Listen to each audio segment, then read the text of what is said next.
Hello, everybody, and welcome into another episode of Prospect Corner here at the Hockey Writers. I'm your host, Matthew Zator, and as always, joined in by Peter Baracchini and Dayton Reimer. Peter, how's it going? We've got hockey pretty much preseason going to start soon. We got the junior leagues already probably going to start soon, too. Preseason is kind of, I don't know if preseason started yet, but I know there's training camps and stuff like that that's going on. But how's it going?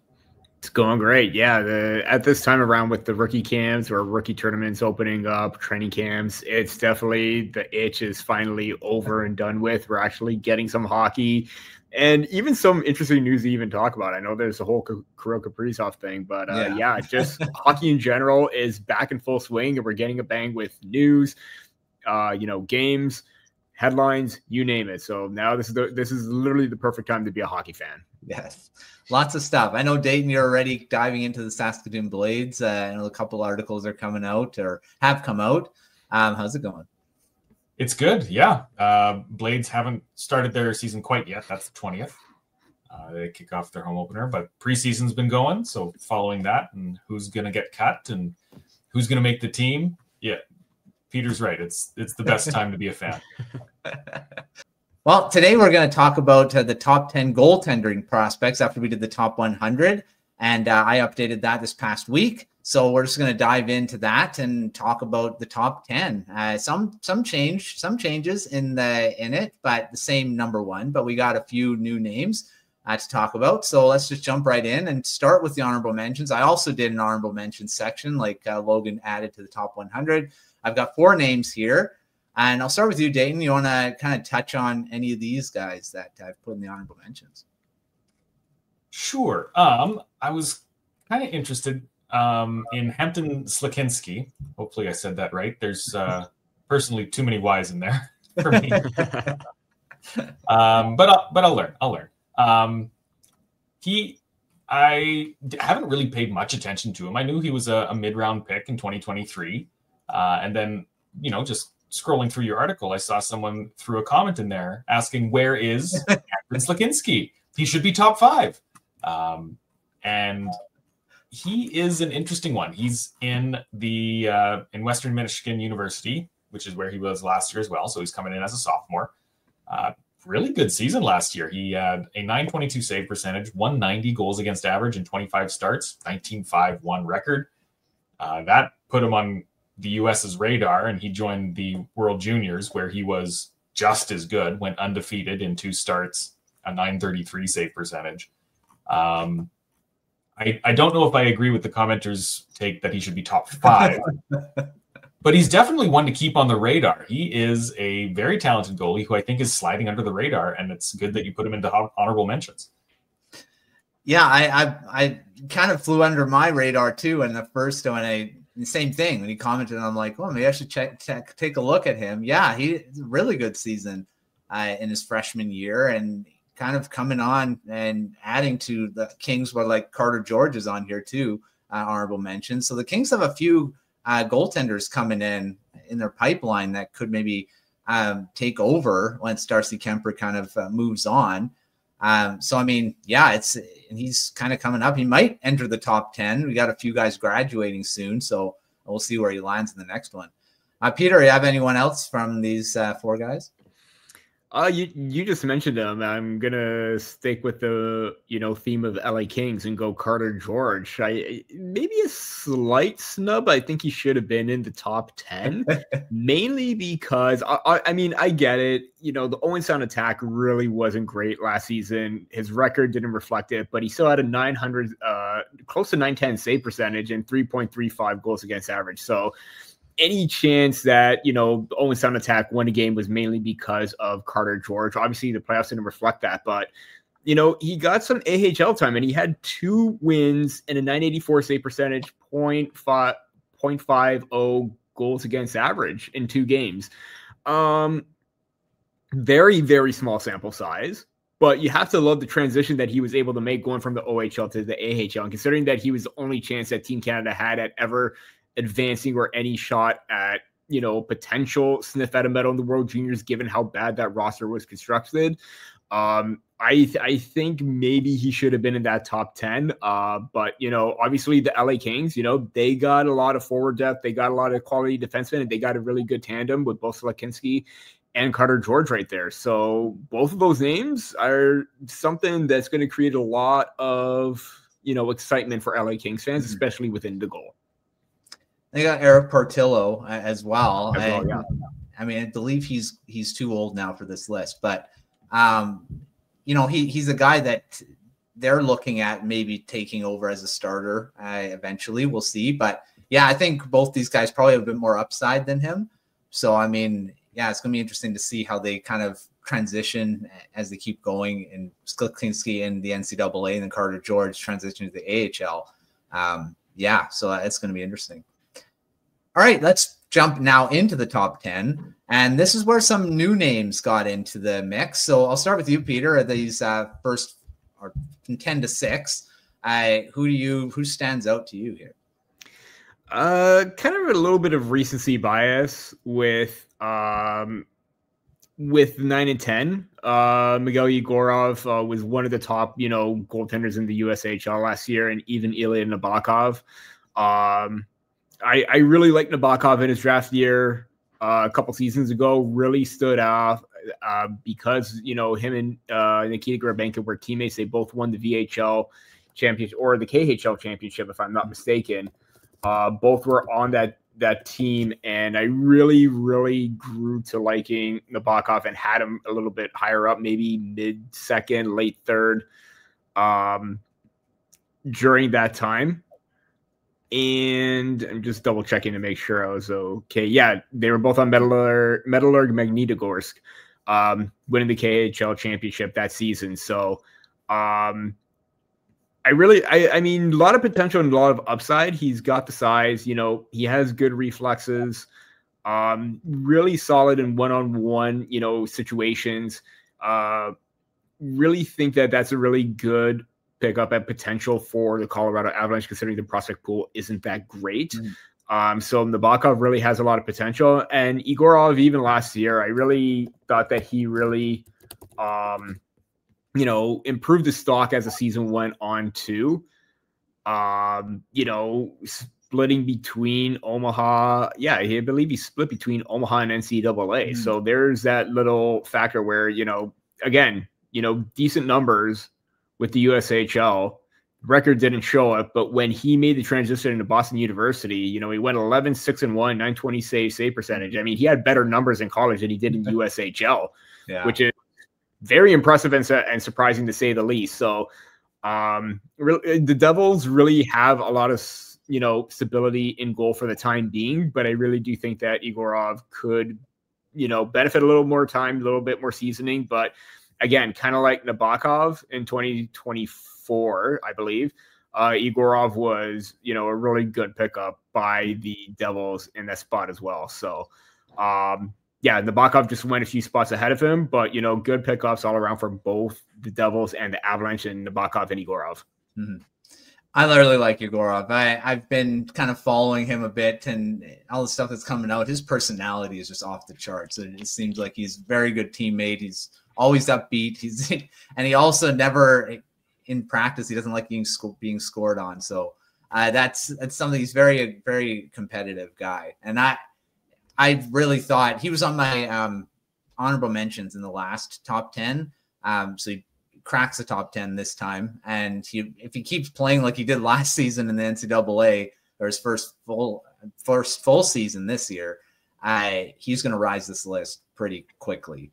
And yeah, very, very talented goaltender. I don't know how, probably a few years away from doing something in the NHL with the Devils, but yeah, definitely has a lot of potential. Dayton, what about you for the rest? I know there's a senator on here. There is, yes. I might as well talk about him then. Levi Merilainen is set up to be the Senators' backup this season behind Linus Ullmark. And that was basically because he gave them no other choice. When he came into play for some injury relief, during last season.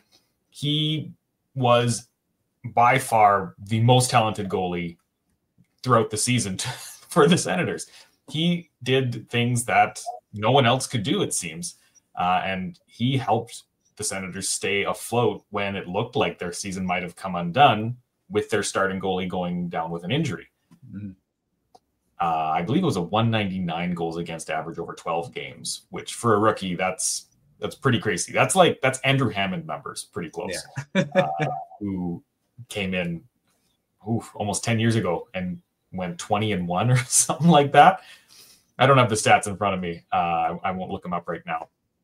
But he made the Senators, forced them to take a choice. Do they want to re-sign an aging Anton Forsberg, who is solid? He had a bounce-back season last year. Or are you going to go with the more unproven but higher potential Levi Merilainen? And after those 12 games, it was an easy choice. So he's going to be one to watch. I don't think he's going to be a Calder consideration. It's just he's not going to get enough games. He's not going to have a Dustin Wolf-like season, but he might have Dustin Wolf-like numbers. There is a lot of really good comparables, and he's a little bit bigger. I think Merilainen is about 6'2", 6'3", so covers a little bit more than that. Also very athletic. Definitely going to be one to watch this season. Yeah, for sure. I mean, he's taken over as the backup full time here, and you hope that he can put up. He's probably not going to put up those numbers, but he might, be a pretty good backup for Allmark and not have to overwork him. He can come in and play a good bulk of the games as well. So we'll see how he does. Hrabal and Wallstead. I mean, Wallstead's kind of been falling on my rankings here. He's now 6th. He's going to get a full-time backup job, assuming that a veteran doesn't take him out again. But Marc-Andre Fleury is not there anymore. So Wallstead's going to get that full-time to be able to be a backup and maybe gain some footing in the NHL. He didn't have a very good AHL season. He had dealt with some injuries too. And then whenever he got into the NHL, I don't think the team played very well in front of him. So that doesn't help him. So we'll see how he does in his first full season in the NHL. And most likely will be off this list once I update it. At least the Wild fans are probably hoping so, because then he'd play enough games and hopefully be good enough to be a good backup for them. Because he does still have a lot of potential, even though he's dropped out of the top 5 and into the bottom half here.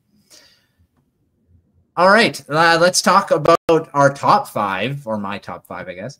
And the number 1 didn't change. Actually, there's a few that didn't change in here. It might be the same top 5. But now, Peter, what do you got for just highlighting some of these guys that remain here?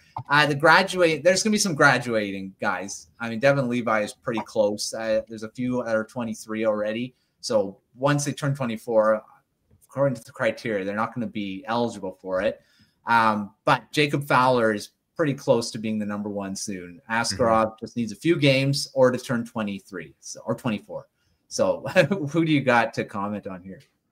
I might as well talk about Jacob Fowler right now. And kind of ironic that as the Maple Leaf writers, I talk a lot about the Montreal Canadiens prospects, really. I mean, you got to give credit where credit is due. The Montreal Canadiens have scouted, they've done their homework, and they've hit a home run with Jacob Fowler. I mean, you look at the numbers that he's produced over the last few seasons, and it's absolutely ridiculous, especially with Boston College, 926 save percentage last year. That jumped up to 940 this year, 2.14 goals against. When it dropped to 1.63. I mean, like that is absolutely insane of what he's able to accomplish. And yeah, Boston College was very stacked. They had Ryan Leonard, Gabe Pearl, they had James Higgins, they had Teddy Stiga. They had a lot of weapons up front and even on the back end with, Aaron Manati and Drew Fortescue, Will Scaham. They have a lot of, names on defense that really help them out. But at the same time, Fowler shuts the door a lot of the times. The athleticism, the reflexes, the lateral movements, the way that he's just so composed in the crease. Nothing seems to get by him. And even when the season was done, he had already made the jump to the AHL. He was 2-1, 914 save percentage. I mean, again, small sample, but Laval Rocket have got their number 1 tender this year. And obviously with the Montreal Canadiens, they're going to run Sam Montembeault and Jakub Dovish for, the next couple seasons, but I don't think it'll be long before Jacob Fowler inserts himself into that conversation. And they need to move on from one of those two guys. It's going to be eventual, and I think Fowler is going to make it more difficult sooner rather than later for them to force the Montreal Canadiens' hands and move one of those goaltenders, because he's going to be their guy. Yeah, I mean, it's kind of hard to say that he's the next Carey Price, that type of goaltender. That's high potential, but he definitely has shown at the NCAA. He's just dominated the league. Like you said, that this past season, he bested numbers that were ridiculous already. Yeah. So, I mean, that's just insane. And then, I mean, the AHL, those numbers are pretty good. I mean, over 900 save percentage. Yeah, very little sample size. You had a shutout in there as well. So, I mean, yeah, he's just so much. He's a number one goaltender, like future number one for the Canadiens for sure. So they definitely got a good one there.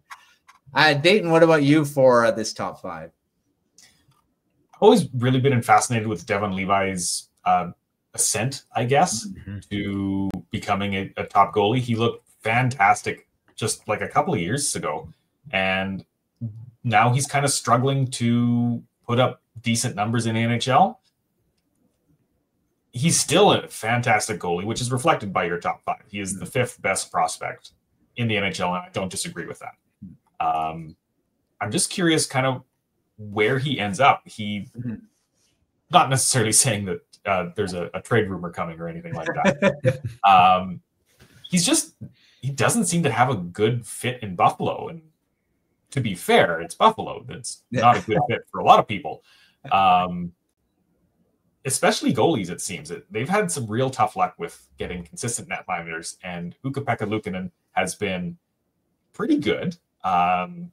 League average about, maybe a little bit below, solid enough. And last season, Levi got into 9 games, 872 save percentage, not great. He was a little bit better the season before. In the AHL, he's been solid. A 919 save percentage, 7 shutouts in 42 games, a 25-13-6 record with the Rochester Americans. Rochester's got a pretty good farm team, though. Not saying that is helping his numbers, but he's probably contributing a lot to how well they're doing.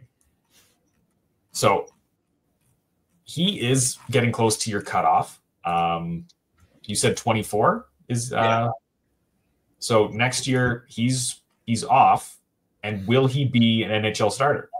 Or not a starter, but an NHL player. Will he have a backup job in Buffalo? It's kind of tough to say. He should. Yeah. But will he have the confidence to jump up there and take over some minutes from Ukko-Pekka Luukkonen? Fun name to say. You got to say it all every time. Yeah. I don't know if you guys, a little bit of a side note, I guess. Have you seen that clip where the NHLers are saying their own names? And I saw one of, it had a little bit of comment that was even the Sabres goalie like saying his own name. Ukko-Pekka Luukkonen. It's great. It's just a good name to say. Yeah. And then he'll, of course, shorten to UPL. I tell you, yeah. I mean, for Levi, I think they got to stop signing backup veteran guys because they just signed Alex Gorgiev today. I was just going to say that. Like, and they already have, now they're back to their 3 goalies. Like, got Pekka Luukkonen, they got Alex Lyon, and now Alex Gorgiev. Like, who are they? What is happening there? And then Devon Levi is your 4th. So, I mean, yeah, it is going to be interesting. I don't know if there's a trade or something, but Levi is a great place for him to develop. Unfortunately, he hasn't been able to get those NHL minutes and get that NHL confidence, which is really unfortunate for such a talented goalie who, was a World Junior hero.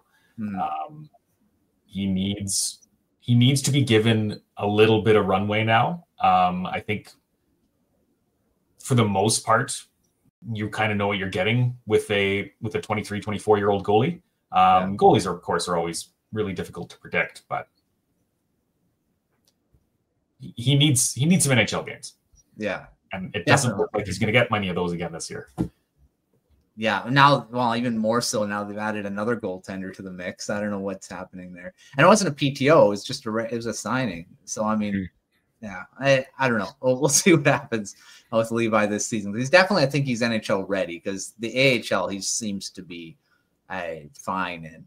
I mean, for Kosa and Augustine, of course, the Red Wings have two ridiculously good goaltending prospects. That Kosa had his NHL debut last season.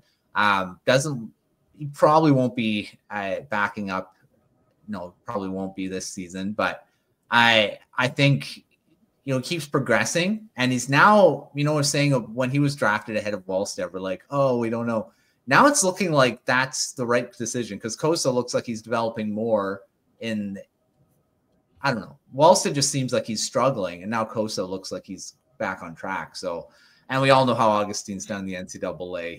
He's another guy who just puts up ridiculous numbers, and he's close to being ready for AHL time too. So these goalies, Kosa, Augustine, and Fowler will be on this top five most likely. They won't graduate, but Levi and Askarov are pretty close. Probably by mid-season, they both won't be on this list anymore. So we'll see. But right now, Askarov's still the number one, and Fowler is his heir apparent. He will be number one next time. I can guarantee you that right now. So we'll see where the rest of them fall in my next update. All right. Just before we move on to quickly with the farm system rankings, is there anyone on that didn't make my list or the honorable mentions that come to mind, Peter, that should be considered? I really thought this was a fair list. Again, I really do think that Carter George probably should have been at the top 10, but there are a lot of great quality names in the top 10. I know that there's not a whole lot of what you could do with the top 10. Goalie positions are very limited compared to what you have for forward and D. I will say this, even though he didn't make the list and he is 23 years old, closing in on 24, so he may not make the list, but I'm just going to give a little bit of a shout out to Arta Akhtayamov, who made the jump from the KHL or the NHL to play with the Toronto Marlies this past year. He got off to a fantastic start. I believe he was I can't remember the numbers, but he was he got off to a hot start. He was 8-0-1 and had a decent numbers to start. He did cool off, but the potential is there. And I know with Dennis Hildeby making the jump as well, he's going to get some more playtime possibly in the future. Going to be one of the first call-ups if there's an event of an injury to either Anthony Solars or Joseph Wall. Hildeby is going to get called up, but I think this year both him and Hildeby are going to share that tandem in goal, and I think they're going to feed off each other as a 1A, 1B.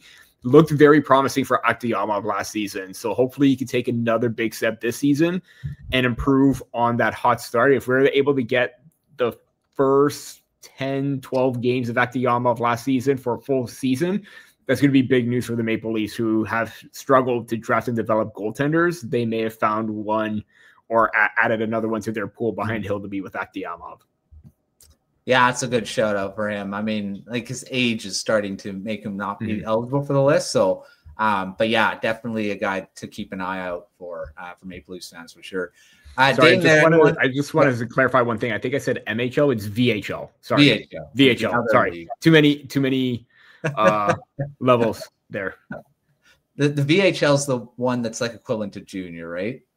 Junior AHL. Yeah, around that. Yeah. All right, Dayton, what about you? Has anyone that come to mind that should be maybe considered or have a shout out for maybe a top 10 spot? Yeah, I don't know if any guys that come to mind would be within the top 10, but definitely some I think deserve a shout out. Shout out. Or shout out. Whatever. Shout out. Hey, hey, goalies. Yeah, perfect segue for this episode. There you go. Evan Gardner with the Saskatoon Blades. I think he's been fantastic. He has done a lot of hard work to get to to be on Canada's radar. A couple of months ago, The Athletic put out a fantastic article profiling him and just his journey and his drive to be one of the best goalies in Canada. And he finally got that chance at the World Junior Summer Showcase. And he was just one of, from what I remember, he's going to be there with Jack Ivankovic and Joshua Ravensburger. Those are the Canada's goalies. They already basically confirmed that those will be the three heading to the World Juniors, unless some reason they decide to go for two this year, which they never have in my memory. It's always been three. He's unfortunately the third guy, but he's putting up numbers that shouldn't be that way. He is one of the best goalies in the WHL and has been for the past 2 seasons. And speaking of that, Jack Ivankovic, he also, I think, deserves consideration as one of Canada's best goalies coming into this season. He has the numbers to back it up. He just seems like he can't be beat for most of the international competition. I don't have his numbers for the OHL in front of me. I can change that quick, though. Because he was, of course, one of the ones who decided to go to the NCAA this season. He is off to the University of Michigan after spending 2 seasons with the Brampton Steelheads. His numbers weren't like fantastic with Brampton. He only had a .903 save percentage, and I wonder if that was maybe the team around him. Everywhere else he's played, he's been like lights out. So I'm curious to see how that transfers to the NCAA. Yeah, Ivankovic and Ravensburgen are both guys that are going to be on my radar for the next update because, like I say, there's a few that could be graduating. They're going to be off, and by default, that means I have to add some guys. And some of the honorable mentions may make it in, and there's going to be room in the honorable mentions. So we'll see if they end up being mentioned in the next update for sure. To go and do a quick look at our updated farm system rankings. And this is done by Logan. He updates this it's 2 times a year. It's in the off season and then at mid season. So there's quite a bit of movement on this list. And I'll start with you, Dayton. Who are you seeing? What team are you seeing making a huge jump out of this list? And most likely it's because of the draft that they just completed. But who do you see as the biggest riser here? I don't have a good memory of what it was before this. So I put the brackets there. Oh, you did? They're I did. I did that so that we know, because that's kind of hard to look at the article. But yeah, so even for our viewers here, the ones in the brackets are the previous ranking. So you can kind of see where the jumps are there. That is my bad. Thank you. Sorry about that. I should explain it anyway because our viewers here too. So. Yeah, that's what that I'm noticing Boston has a pretty big jump from 31 up to 20. So I wonder, let me pull up Boston's farm system here. Because in my mind, they have like 2 guys. They have Fabian Lysell and they've got Fraser Minton. And who else is, kind of top guns there? James Hagen. The 2024 the 2025 draft was huge for them. Yeah. You get in James Hagens, you get William Moore. That was a really good pickup. He was a first round pick for me, and they got him 51st overall. So that's 2 big names coming to their prospect system here. They also have Will Zellers. He's hanging around. He was a great pickup last year at the draft. So yeah, the 2025 draft was huge for the Bruins. Yeah. And I'm so used to looking at them and thinking terrible prospect system, terrible team. Oh yeah, James Hagens is on their team now. So it's a good jump for them, I think. Yeah. They need it. For sure. Well, being 31st, of course, the Panthers stayed at 32nd. They won 2 cups. I think their prospect pool doesn't need to be used so much right now. But it might become a problem as the guys start aging. But yeah, they're still last. But yeah, the Bruins made a massive jump to 20 from 31. That's a pretty big just in a short period of time too. So yeah, that 2025 draft really helped them out. Peter, what about you for big risers here? There's a few ones there. Yeah, and I'm going to go with the most obvious one, too, in the New York Islanders from 26th to 14th. We kind of like the Boston Bruins. We talk about teams needing to have a strong draft and restock or replenish their prospect pool, and the New York Islanders needed just that. I mean, for the longest time, they haven't had a first-round pick, I believe, since 2019. And ever since then, they've had, some possible late round picks that could pan out, but nothing really pushed the needle until 2024 when they drafted Cole Eiserman. What are the start of the blue chip prospects? But then this year, you look at obviously winning the draft, getting Matthew Schaefer, Victor Eklund, and Keishon Aitchison back to back. Luca Romano I can't believe he was a third round pick. I think he should have been a second rounder. That was great value for them. Thomas Politan, another good pickup as well in the fourth round this year. They made a lot of really good selections to bolster their depth. And obviously you need a defender. Matthew Schaefer really pushes them over the top in that regard. He's going to be their main top pairing kind of guy that can do it all. I love the speed and pace that Victor Eklund brought. I can't believe he fell that far outside the top 10. A lot of us had him inside the top 10, and even Keishon Aitchison, he was probably pushing top 10. And they still get him back to back. So you got, your number one defender. You got a lot of upside skill in Eklund, and you got another defender that not only brings the boom consistently with Keishon Aitchison, but the power with the shot, the offensive jump. And you could go back to previous episodes of how much I've talked about. I'm guessing the viewers hate the fact that I'm talking about Keishon Aitchison a lot, but I don't care because I am a big fan of his. And if you watched him a lot last year in Barrie, you would definitely be a fan of his as well, because this guy lays it out all on the line nonstop and has come up clutch big times. Mm-hmm. Will that clutch factor translate to the NHL? I don't know, but I think he could be a really decent physical, productive defender for the Islanders. Yeah, 100%. Like you say, the Islanders needed a boost in their prospect pool. They were, of course, 26th in the last rankings, jumping up into the top half, or close to the top half.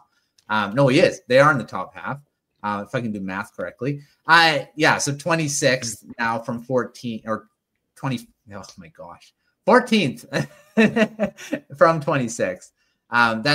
That's pretty good jump, and they definitely needed it with all those good first rounders they got in the 2025 draft for sure. All right, Dayton, what about fallers? I mean, there's some here that were some of the top prospect pools in the NHL now have kind of fallen off for one reason or another. I don't know, but who do you see as a big faller here? Yeah, so few fallers here, but I'm jumping to the Winnipeg Jets, who went from 6 down to 17. And it's hard not to look at the trade that sent Rutger McGroarty to the Penguins for Braden Yager. Now, Yager is a very good prospect. There is no slight against him. He has a WHL championship under his belt. He was a big deadline acquisition for the Hurricanes, the Lethbridge Hurricanes, this past season. Put up 52 points in 33 games. He is a fantastic offensive player in junior. He's not Rutger McGroarty, though. That's the guy who could be a Calder candidate. His transition into Pittsburgh hasn't been the smoothest, but the potential is there. Yeah. This is just a team who spent a lot of time working at building a competitive playoff roster. And that means you got to pay the price. You have to send prospects for, you have to send futures for now. And unfortunately, it really hasn't paid off. They haven't been able to advance too far into the playoffs. At least they haven't been into the finals, and that's what they want to be in. And now they're starting to see a pretty big drop in their prospect pool. They still have a few guys. Brad Lambert, I think, is an interesting name to keep an eye on, to name one player. But overall, this could be tough for Winnipeg in the near future. They just don't have a lot of guys coming in who are going to be game breakers, and their game breakers are starting to become not game breakers. So that'll be that'll be a transitional period, and hopefully they can rebound, but we'll see. Yeah, right now it's a very veteran-laden roster when you're looking at some of their guys, and adding Jonathan Taves, of course, really increases their age. But yeah, it is dropped from into the 17th spot from the top, close to the top 5. That's a pretty big drop off, and yeah, that McGroarty trade really hurt them for sure. And then of course some of their guys have got, like Cole Perfetti was part of the prospect pool not that long ago, and now he's an NHLer, so that kind of takes away a guy too. So yeah, it's going to be interesting to see if they can kind of replenish it, because you look at teams like the Carolina Hurricanes, they can stay in the top 10 and they make the playoffs all the time. So it's like, I don't know. It's interesting how some teams can keep their prospect pool strong, even though they go, they're selling off and, doing stuff, and they still are able to maintain a top prospect pool. It's interesting. Dallas Stars are another team that seem to always do that, even though they're now into that 30th. They're starting to see it too. But there was a time where they had so many guys, even though they were making the playoffs. All right, Peter, who do you see from this? There's a lot of just little movements, but you see any other teams that kind of jump out? Yeah, I mean, Dayton nailed it with the Winnipeg Jets too, but I think it comes with, when you look at their list, you think Braden Yeager, Kieran Walton is an underrated name, Brad Lambert, Colby Barlow. Those are names that should have you at least maybe just outside the top 10, but I think there's a lot of uncertainty that also comes with that. Like, what can they be? Yeah. Obviously, Brad Lambert, he had a great showing 2 seasons ago with 55 points in the AHL, but only put up 35 last year. What's he going to become? Colby Barlow, decent production, improved on the 58 that he had the season before, which was way down from, his 79 that he had in his draft year.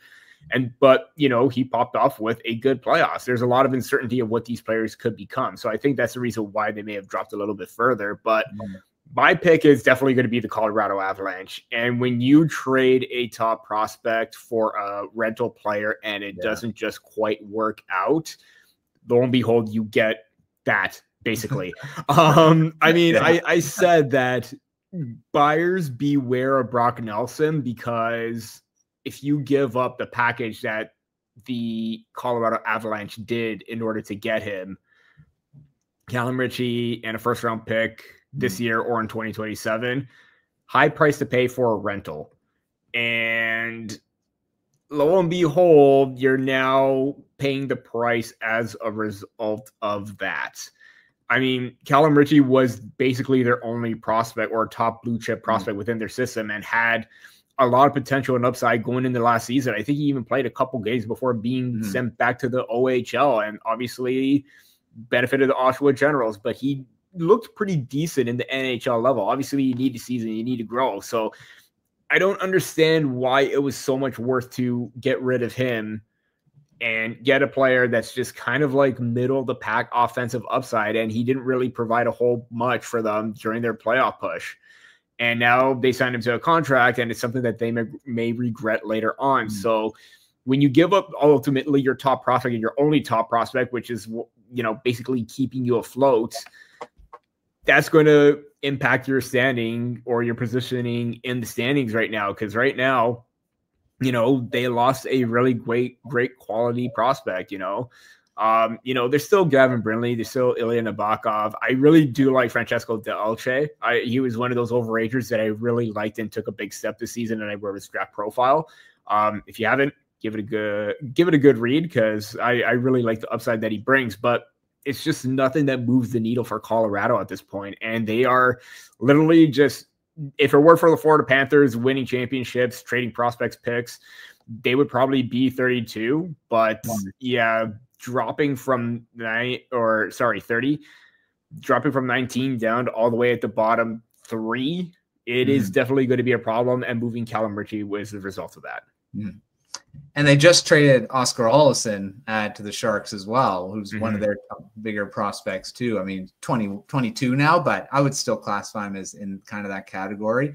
And he's got still some upside. He hasn't played a lot of NHL games yet. And they got Daniel Gushchin. He's pretty much probably around the same type of prospect.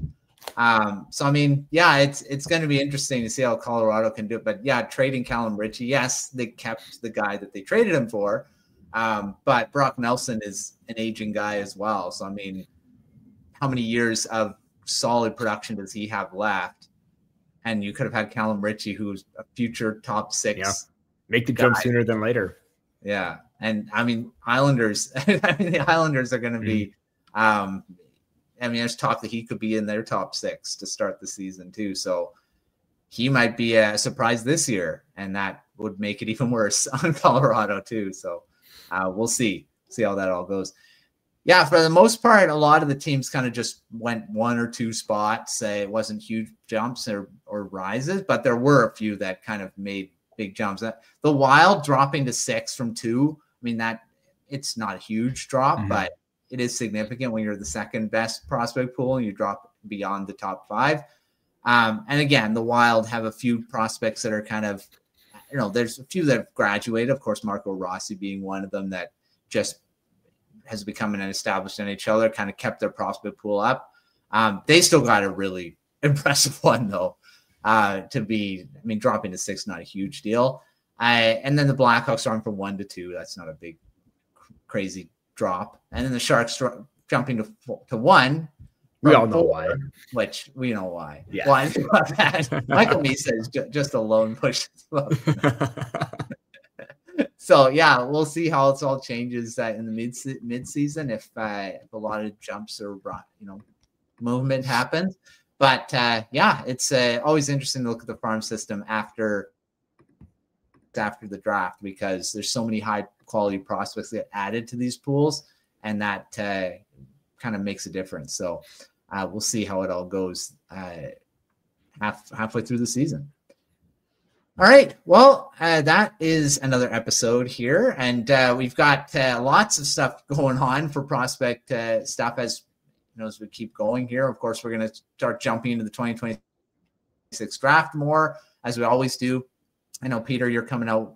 You haven't come out yet, but you will have an update for your rank. So we'll go over that when that comes out, and anything else that happens prospect-wise. And we'll get our prospect of the week segment back as well once the season start. We'll get to highlight a few more prospects, and probably a lot that we talked about on that top 100 list will come up again. But thanks, Peter. Thanks, Dayton, for coming on, talking prospects as always. Make sure to check out everything at TalkingWriters.com. We've got lots of prospect coverage already with rankings. We got players to watch in rookie camps. We got players to watch in preseason. Lots of fun stuff, and we'll touch on that as well once the preseason starts too. So, but until our next episode, we'll see you next time.